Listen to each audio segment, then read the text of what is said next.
La meva primera pregunta per al Martí és que ja fa més de 2 dècades, Martí, que documentaves l'increment de temperatura mitjana al Montseny i l'anàlisi del canvi global en aquest massís Sentinella.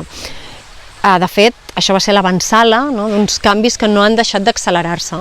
Des de la teva perspectiva i coneixement, com valores el moment en el que ens trobem actualment?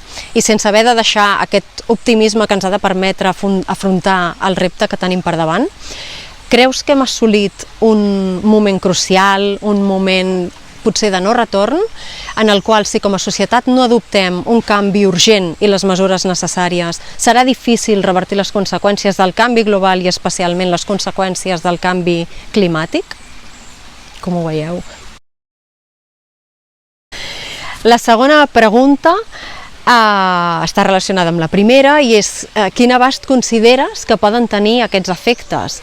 Només a nivell de biodiversitat i d'ecosistemes o també en d'altres aspectes més socials, econòmics, culturals, entenent que els dos aspectes estan íntimament lligats?